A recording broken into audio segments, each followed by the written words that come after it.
At Kensington Palace, in the long evenings of the 1970s and 1980s, there was a rule observed in apartment 1A that no visitor was warned about in advance and no member of staff was permitted to mention aloud. No one could sit while the princess stood. No one could leave a dinner before she did. It did not matter how late the hour, how elderly the guest, how full the bladder, how cramped the leg. If the princess wished to remain at the table at 1 in the morning, smoking, telling a story she had told the week before, the table remained occupied. Lady Anne Glenconner, who served as her lady-in-waiting from 1971 and recorded the experience in her 2019 memoir, Lady-in-Waiting, described guests in their 70s trapped past 1 a.m., legs gone numb beneath them, faces fixed in the polite middle distance of people who had learned not to glance at the clock.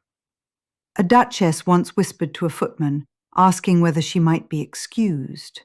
The footman, perfectly trained, looked through her as if she had not spoken. This was not eccentricity.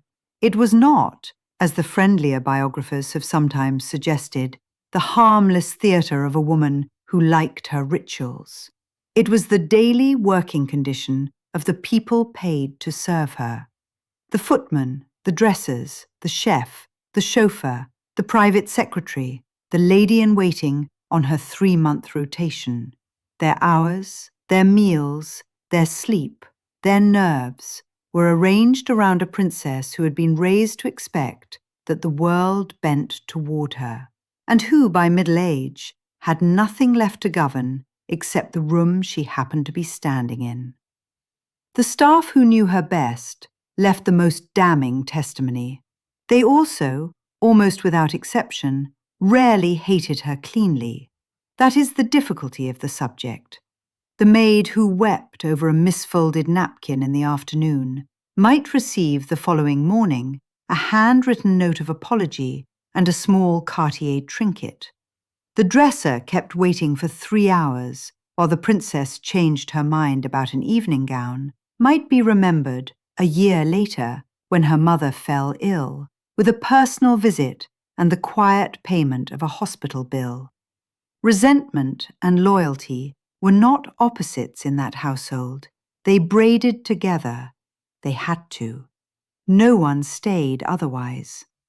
The woman at the centre of it was Princess Margaret Rose, born on the 21st of August 1930 at Glamis Castle in Scotland, the younger daughter of the then Duke and Duchess of York.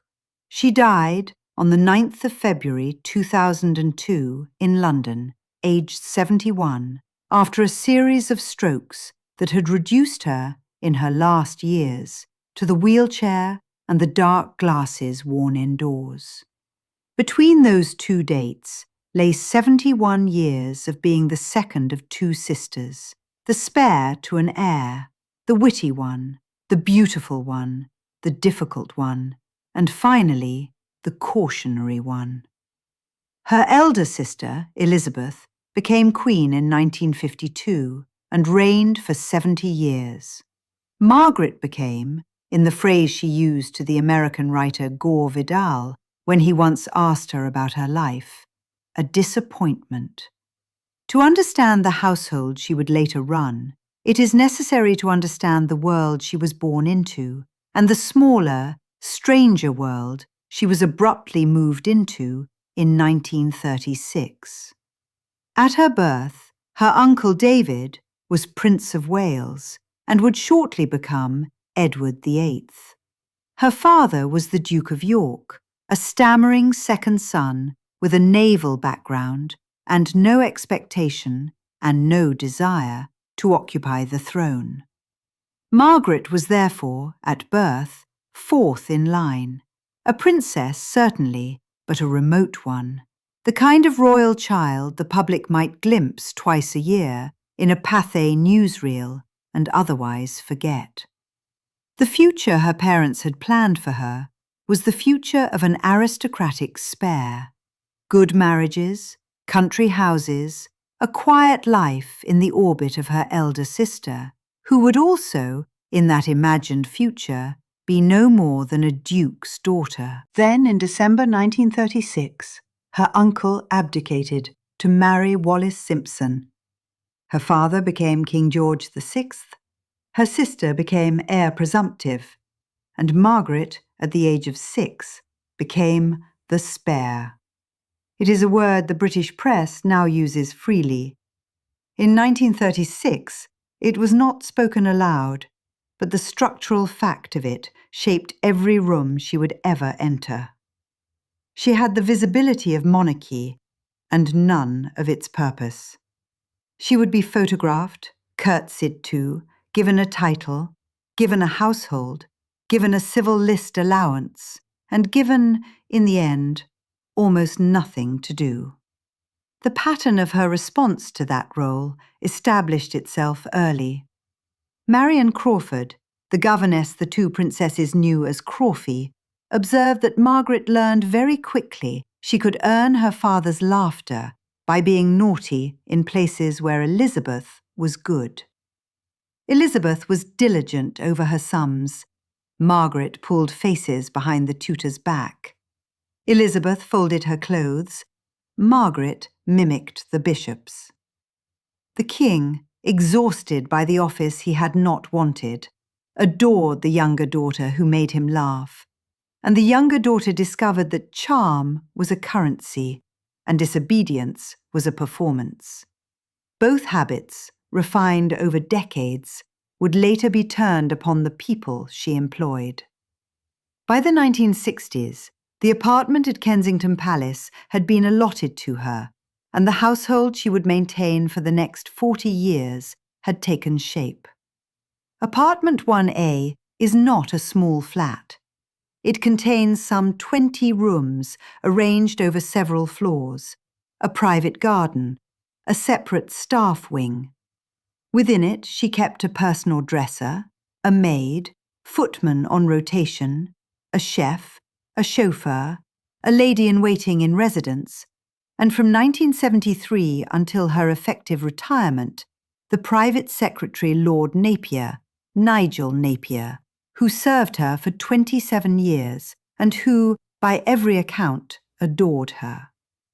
The household was the size of a small country house and was run on country house principles that had themselves become anachronistic by the time she inherited them.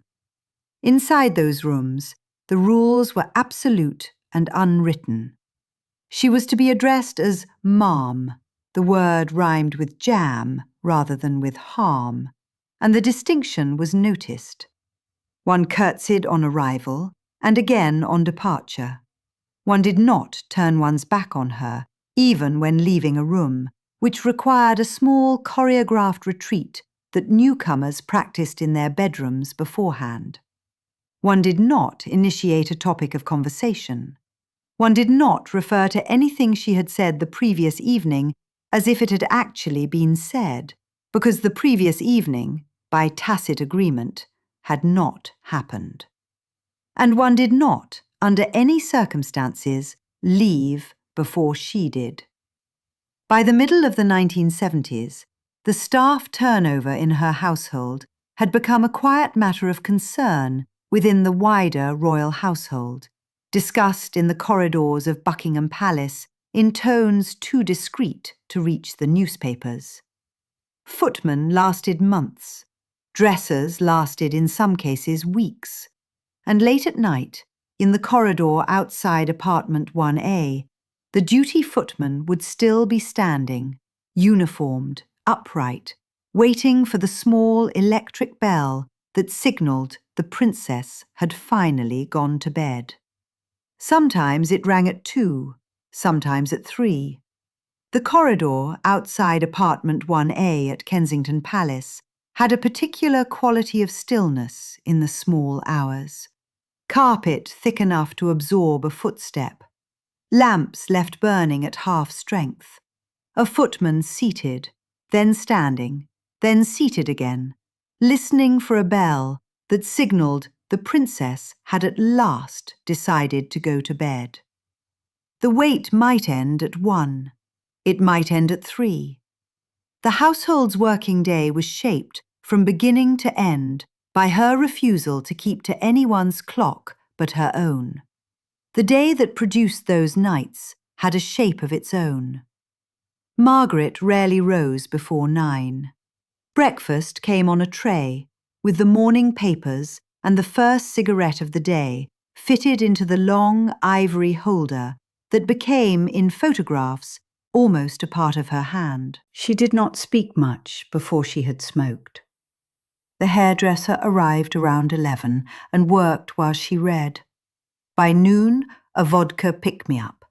Lunch at 1, often with a guest who had been summoned at short notice and who would not be permitted to leave when they had planned. In the afternoon, a bath that could run to 2 hours, the water topped up by a maid who stood by in case she was wanted. Cocktails at 6. Dinner at 8:30. And then the long evening, which was the part the staff feared. What Lady Anne Glenconner records in her 2019 memoir, Lady in Waiting, is not principally the grand cruelty. It is the small corrections, administered in front of others, that accumulated into something heavier than any single rebuke. A guest who used the wrong fork would be watched, in silence, until she looked up and met the princess's eye. A woman who sat down in a chair Margaret considered her own would be told to move, not by Margaret, but by a tightening of the room around her. Glenconner describes a dinner at which a guest mentioned having enjoyed a film the princess had publicly disliked. Margaret turned her shoulder and did not address the woman again for the rest of the evening. The other diners noted it, adjusted, and carried on. The guest sat through 3 more courses and the coffee. There is a passage in Craig Brown's 2017 book, Ma'am Darling, 99 Glimpses of Princess Margaret, that recounts a conversation with the American writer Gore Vidal, who liked her and was liked in return. Vidal told her, with the directness he reserved for people he thought could bear it, that she must have had a difficult life. She considered the remark and gave him a single word in reply: disappointing. He pressed her gently. Disappointing how? Being born so close to the throne, she said. Not on it, near it. That answer is, in a way, the key that opens the whole household. The staff who polished her shoes and laid out her gloves and stood while she decided whether to wear the emeralds or the sapphires were being punished in small daily ways for a structural accident of birth that had nothing to do with them. They were the only people present when the disappointment had nowhere else to go. The footman waiting in the corridor was waiting because the princess did not wish to be alone in the room she had left, and did not wish to enter the room she was meant to go to next. The bell, when it rang, was a kind of surrender.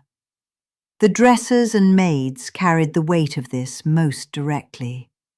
Tim Heald, in his 2007 biography, Princess Margaret, A Life Unravelled, gathered testimony from several women who had worked in her personal service over the decades.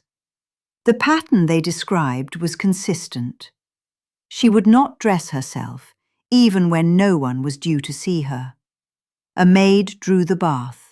A dresser laid out the clothes she had requested the night before. The dresser then stood by while the princess, in her dressing gown, smoked a cigarette and changed her mind. The clothes were returned to the wardrobe. Another set was brought out. The cigarette was finished. A third set, perhaps, was considered. Hours could be lost this way, in a silence punctuated only by the click of hangers and the small sound of a lighter. The dresser was not permitted to sit. The dresser was not permitted to suggest. The dresser, in one account, learned to keep her face entirely still, because any expression at all might be read as opinion, and opinion was not wanted. Outside the household proper, the burden fell on her hosts.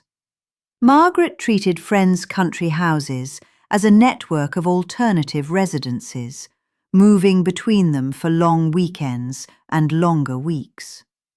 She arrived, by several accounts collected in Heald and elsewhere, with up to 20 pieces of luggage. She expected, as a matter of course, a bedroom with an adjoining sitting room and an adjoining dressing room. The flowers in the bedroom were to be of a particular colour, or, in some accounts, not of a particular colour she happened to dislike that season. Malvern water on the bedside table. Famous grouse whisky in the sitting room. A specific brand of cigarettes laid out. Hostesses learned, over years, to dread the honour of her visit and to plan it like a small military campaign. Country house cooks were briefed on what she would not eat. Country house butlers were briefed on the standing rule, the one the corridor at Kensington enforced too, that no one sat while she stood, and no one left before she did. The most peculiar version of this regime unfolded in the Caribbean. In 1960, as a wedding present, Colin Tennant, Lord Glenconner, gave her a plot of land on the small island of Mustique, which he had recently bought. On that plot, she built the villa Les Jolies Hauts, a low white house above the sea, and there, from the late 60s onwards, she conducted a parallel life. The clothes were lighter. The drinks came earlier. The guests were chosen more freely. The household, in absolute terms, was larger because local staff had been added to the existing entourage, and the entire operation had to be reconstituted in another hemisphere. The island people who worked at the villa found her, the accounts suggest, by turns extraordinarily generous and entirely glacial within the same afternoon. She would ask warmly after a man's children, and then, an hour later, fail to recognize him as he passed her on the terrace. Both behaviours were sincere. Neither cancelled the other. It would be a mistake to leave the account here, because the account would then be untrue.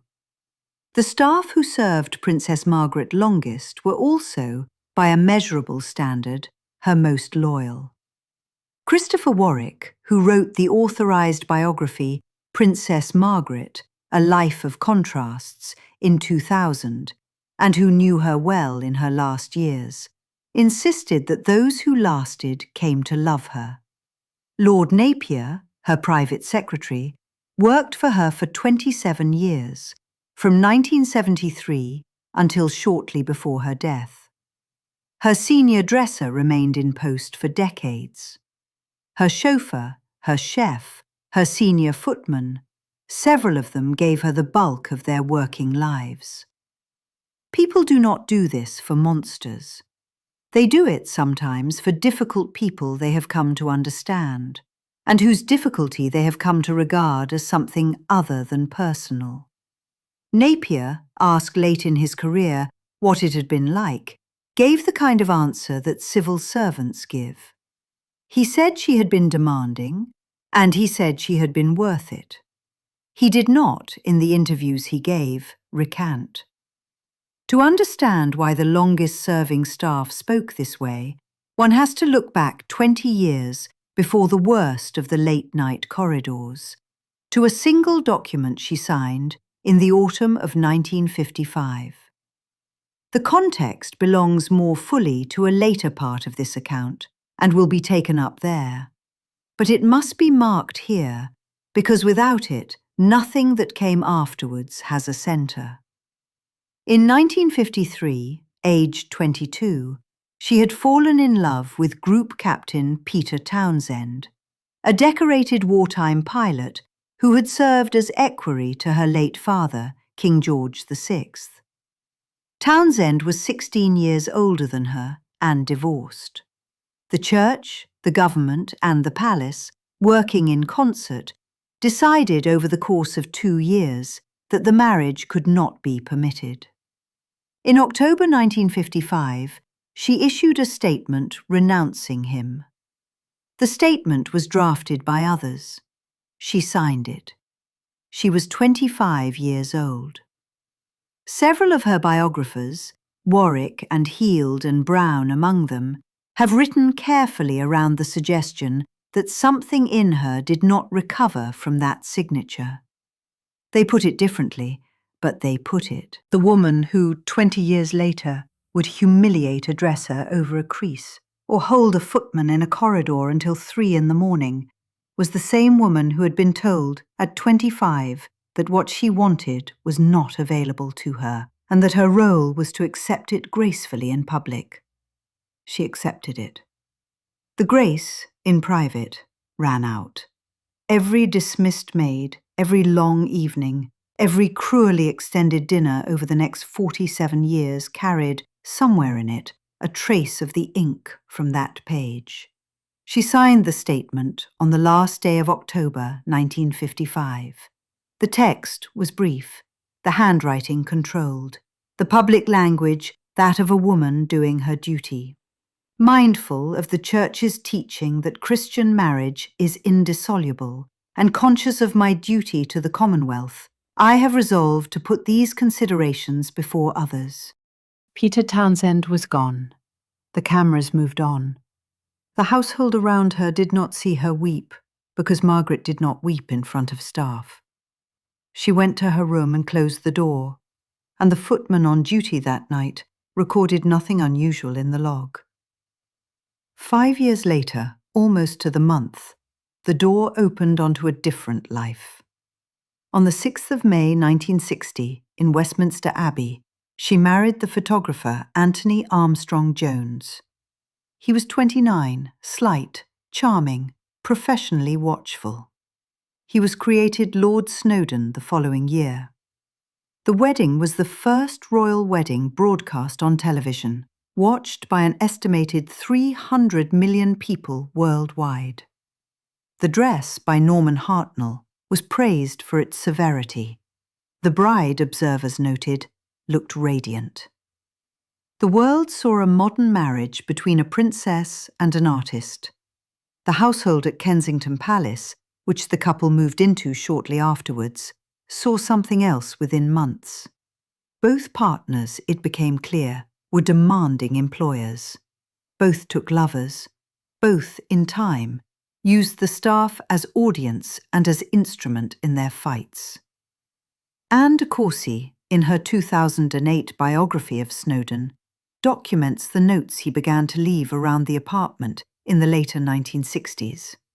Lists, written in his neat photographer's hand, headed, "Things I Hate About You," and slipped into her drawers, into the pages of her diary, once into the pocket of a coat she was about to wear out.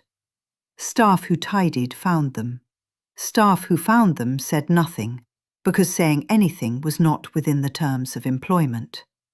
One housemaid, interviewed decades later, recalled smoothing a note flat, refolding it, and replacing it exactly where it had been, because to remove it would be to admit she had read it, and to leave it crumpled would be to admit she had touched it. The drinking, which had been ornamental in the 1950s, became structural in the 1960s. Famous grouse whiskey, gin and tonic from the middle of the morning, vodka in the afternoon. She was almost never visibly drunk in public. Photographs from the period show a woman in command of her posture, her cigarette holder at a precise angle, her eyes alert. But the household orbited the bottle. Footmen learned which guest to seat away from her after the third drink, and which conversations to interrupt with the offer of a fresh ashtray. The chef learnt to delay dinner by half an hour when the pre-prandial drinks were running long, and to push it forward when she had eaten little at lunch. The choreography was invisible to outsiders. It consumed the working day of a dozen people. Tempers, when they came, were sudden and physical. The staff memoirs and the biographer interviews collected by Tim Heald in A Life Unravelled, public in 2007, record incidents that recur with enough consistency to be treated as pattern rather than rumour. Cigarettes ground out on polished tables. China deliberately broken in private. A tray once kicked across a room at Kensington Palace after a misdelivered message. The apologies, when they came the following morning. They came as a note left on a tray, or a small gift left on a chair, or a passing remark about the weather delivered with unusual warmth. They were never spoken directly. To speak the apology would have been to acknowledge the offence, and acknowledgement was not a register the household used. In 1973, at the home of friends in Wiltshire, she met Roddy Llewellyn. He was 25, she was 43. He was the younger son of an Olympic show jumper, a gentle and slightly aimless young man with an interest in gardening and a soft singing voice. The affair began almost at once and continued, with interruptions, for the rest of the decade. He was taken to Mustique. He was photographed there.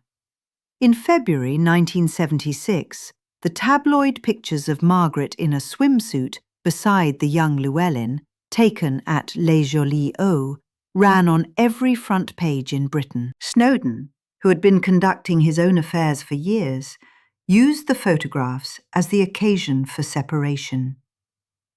The divorce was finalised in 1978. It was the first divorce of a senior member of the royal family since Henry VIII annulled his marriage to Anne of Cleves in 1540. The constitutional implications were debated in the broadsheets for weeks. Within the household, the practical implications were more immediate. Snowdon moved out. The apartment contracted around a single occupant. The loneliness, which had been one element among many, became the dominant fact of the building. It is the period after the divorce that Lady Anne Glenconner describes most vividly in her 2019 memoir. Appointed Lady-in-Waiting in 1971, Glenconner had known Margaret since childhood, and the friendship sustained the working relationship in ways that pure employment could not. She describes being summoned at all hours, expected to laugh at the same anecdote she had laughed at the previous week, expected to remain standing through evenings that drifted past midnight into the small hours. She describes the dinners at Kensington Palace, where elderly guests, having arrived at 8, were still in their chairs at 1 in the morning because the princess had not risen. She describes the careful work of steering the conversation away from films Margaret had disliked, books she had not read, people she had cut. The Lady-in-Waiting was not a friend in those rooms. She was an instrument tuned to a particular frequency, and the tuning was constant.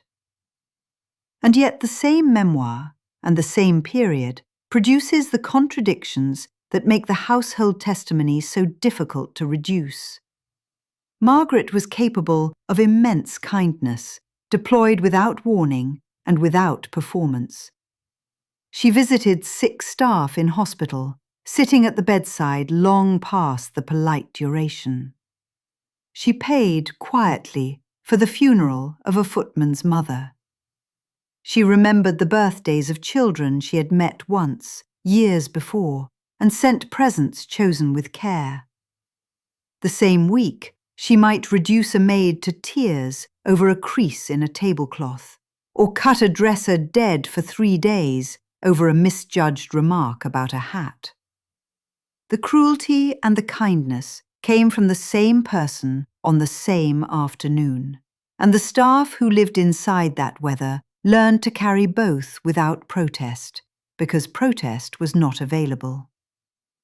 The pattern outside the household was different. She held more than 80 patronages. She worked for decades for the Royal Ballet, for the National Society for the Prevention of Cruelty to Children, for the Girl Guides, for the Royal Scottish Society for the Prevention of Cruelty to Animals, for hospitals and music colleges and regimental associations. The staff at those organisations, when interviewed across the years by Christopher Warwick and others, remember her as informed, punctual, and professional. She read her papers. She asked specific questions. She remembered the names of administrators she had met once. The cruelty, by every available account, was reserved for those who could not leave the room. The patronage workers went home at the end of the meeting. The footman at Kensington Palace did not. The body began to fail in the middle of the 1980s. In January 1985, she underwent surgery for the removal of part of her left lung. She had been smoking, by her own admission to her authorised biographer, Christopher Warwick, around 60 cigarettes a day for 40 years. She gave up cigarettes, briefly, and resumed them. In February 1998, she suffered the first of the strokes that would take her speech, her mobility, and eventually her sight. In early 1999, in the bathroom at Les Jolies Eaux on Mustique, she stepped into a bath that had been run too hot and scalded her feet so badly that she was left partially disabled for the remainder of her life. The accounts differ as to who had drawn the bath and who was responsible. What is not in dispute is that thereafter she could no longer walk unaided, and that the household at Kensington Palace converted, by degrees, from a court into a nursing operation. Some of the long-serving staff stayed to the end. Lord Napier, her private secretary since 1973, remained in post until 2000. Her dresser of decades remained. The footman who had stood through the long evenings of the 1970s stood now through the long silences of the late 1990s, when the princess sat for hours in a wheelchair by the window, dark glasses against the light, a rug across her knees, the ivory cigarette holder put away for good. Witnesses described what kept them there as something between duty and love, and refused to draw a sharper line because no sharper line existed. In August 2001, she was wheeled out for the 101st birthday of her mother at Clarence House. The photographs show her in dark glasses indoors, her face thin, her left hand inert in her lap, her mother beside her smiling at the cameras. She was frail, diminished, and still the most photographed woman in the frame. The wheelchair at the garden party in August 2001 was the last clear photograph the public would have of her. Dark glasses indoors, a rug across her knees, her mother impossibly turning 101 on the lawn beside her, upright in pale blue. Margaret was 70 then and looked older. She had been the family beauty. The cameras, trained for half a century on her face, recorded what was left of it and moved on to the Queen Mother, who was still waving. 6 months later, on the 9th of February 2002, Princess Margaret died at the King Edward VII Hospital in central London. She was 71. The cause was given as cardiac problems following a further stroke. 7 weeks after that, the Queen Mother followed her daughter into the vault at St George's Chapel, Windsor. An entire generation of the House of Windsor, the generation that had carried the monarchy through abdication and war, closed in that brief gap of weeks. The country noticed the mother's passing more than the daughter's. Margaret had been famous for so long and for so little obvious purpose that her death felt less like a loss than the closing of a file. In the 2 decades since, that file has been reopened with some care. Christopher Warwick, who knew her and wrote with her cooperation, published Princess Margaret, A Life of Contrasts in 2000. Tim Heald's A Life Unravelled appeared in 2007, drawing on extensive interviews with household staff who had retired and could finally speak.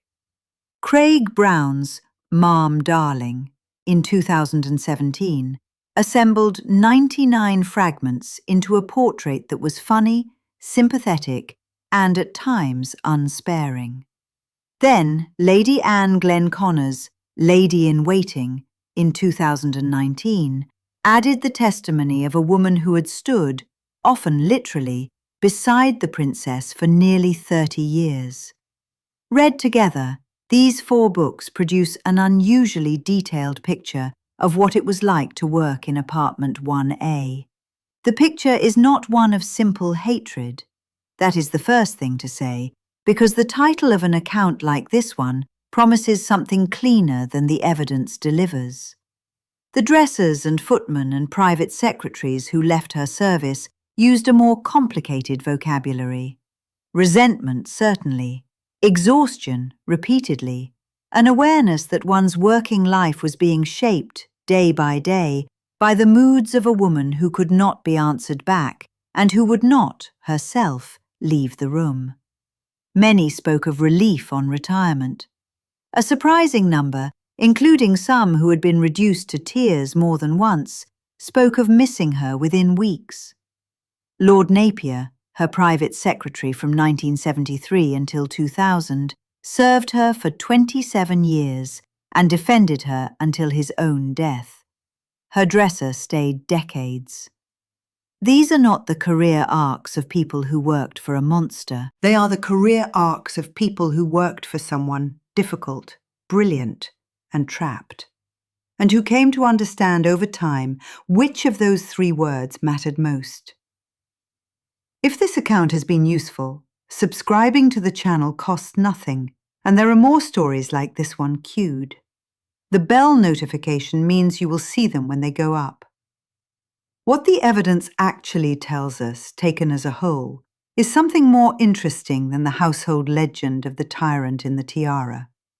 Margaret was not unique among 20th century royals in her demands. Her sister kept a household run on principles almost as rigid.